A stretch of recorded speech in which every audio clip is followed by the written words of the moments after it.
ಇಲ್ಲಿ ಮಂಗಳೂರಿನ ನವಮಂಗಳೂರಿನ ಬಂದರು ಇಲ್ಲಿಗೆ ಬರಬೇಕಾಗಿತ್ತು. ಇಲ್ಲಿ ಬರ್ತಿದ್ರೆ ಕಿಲೋಮೀಟರ್ ಗಟ್ಟಲೆ ನಮ್ಮ ಭೂಮಿಯನ್ನೆಲ್ಲ ಸ್ವಾಧೀನಪಡಿಸಿ ದೊಡ್ಡ ದೊಡ್ಡ ಶಿಪ್ಗಳು ಬರ್ತಾ ಇದ್ವು. ಆದರೆ ನಾನು 2 ಹೆಸರನ್ನು ಇಲ್ಲಿ ಉಲ್ಲೇಖ ಮಾಡಬೇಕು. ಮಲ್ಪೆ ಬಂದರಾಗಲಿಕ್ಕೆ ಕಾರಣ ದಿವಂಗತ TA ಪೈಗಳು ಮತ್ತು ದಿವಂಗತ ಮಲ್ಪೆ ಮಧ್ವರಾಜರನ್ನು ಉಲ್ಲೇಖ ಮಾಡಬೇಕಾಗ್ತದೆ. ಅವರ ಒಂದು ಹೋರಾಟದ ಫಲದಿಂದ ಇಲ್ಲಿ ಇವತ್ತು ಮಲ್ಪೆ ಮೀನುಗಾರಿಕಾ ಬಂದರಾಗಿದೆ. ನನ್ನನ್ನು ಸೇರಿ ಲಕ್ಷಾಂತರ ಮಂದಿಗೆ ಜೀವನಕ್ಕೆ ದಾರಿ ಕೊಟ್ಟಂತಹ ಒಂದು ಪವಿತ್ರವಾದ ಜಾಗ ಇದು ಅಂತಕ್ಕಂಥದ್ದನ್ನ, ಅದರಲ್ಲೂ ವಿಶೇಷವಾಗಿ ಮೀನುಗಾರಿಕೆಗೆ ಬಹಳ ದೊಡ್ಡ ಶಕ್ತಿ ಕೊಟ್ಟಂತವ್ರು ಯಾರು ಅಂತ ಕೇಳಿದ್ರೆ ನಮ್ಮ ತಾಯಂದಿರು, ಮೀನುಗಾರ ಮಹಿಳೆಯರು. ಮನೆಯನ್ನ ನಡೆಸುವಂತ, ಮಕ್ಕಳಿಗೆ ವಿದ್ಯಾಭ್ಯಾಸ ಕೊಡುವಂತ, ಕಷ್ಟಪಟ್ಟು ದುಡಿಯುವಂತ ಒಂದು ಪ್ರವೃತ್ತಿ ಅನೇಕ ದಶಕಗಳಿಂದ ನಡೆಸ್ಕೊಂಡು ಬಂದವರು ನಮ್ಮ ಮೀನುಗಾರ ಮಹಿಳೆಯರು.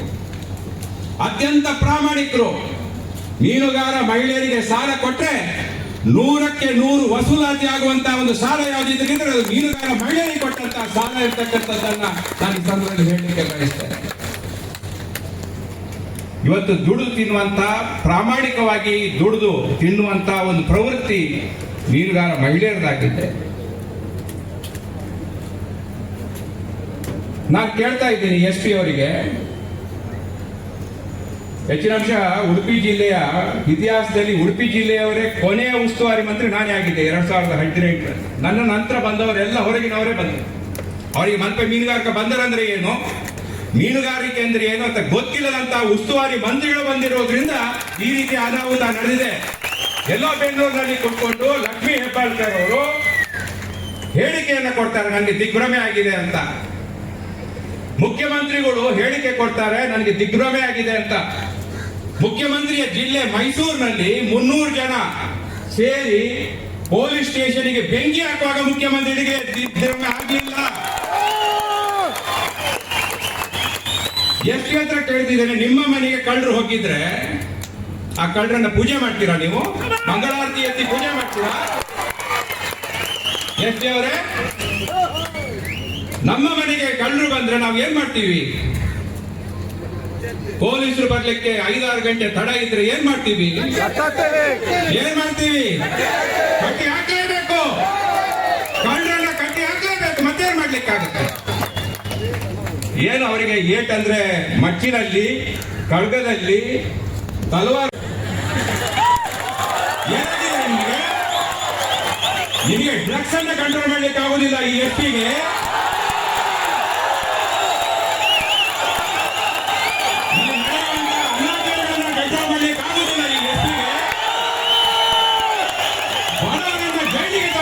ಮಹಿಳೆಯರನ್ನ ಜೈಲಿಗೆ ತಾಳುವಂತ ಒಂದು ದಾರುಣ್ಯವನ್ನ ತೋರಿಸುವಂತ SP ಉಡುಪಿಗೆ ಖಂಡಿತವಾಗಿಯೂ ಬೇಡ.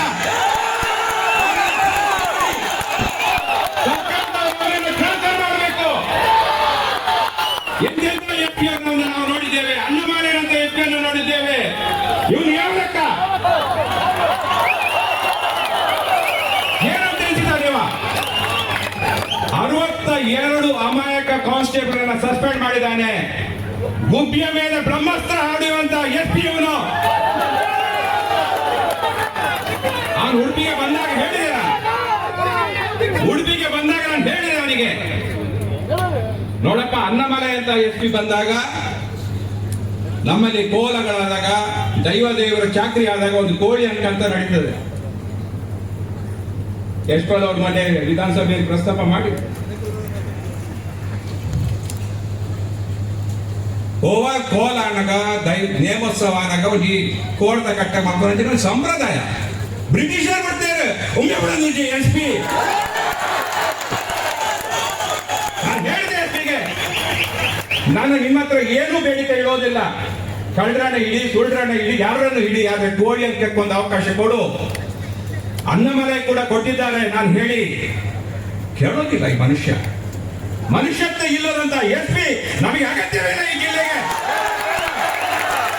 ನಿನ್ನ ಜಾಗ ಯಾವುದೇ ಆಗಲಿ, ರಾಜ್ಯಕ್ಕೆ ಹೋಗು, ಬೇರೆ ಕಡೆ ಹೋಗು, ಎಲ್ಲಿಯವರೆಗೆ ಸರ್ಕಾರ SP ಅನ್ನ ಇಡ್ತಾರೆ ಅಲ್ಲಿಯವರೆಗೆ ಸರ್ಕಾರ ಈ ಜನರ, ಮೀನುಗಾರರ ವಿರೋಧಿಯಾಗಿರ್ತಾರೆ ಅಂತಕ್ಕಂಥ ಮಾತನ್ನ ಹೇಳಲಿಕ್ಕೆ ಬಯಸ್ತೇನೆ.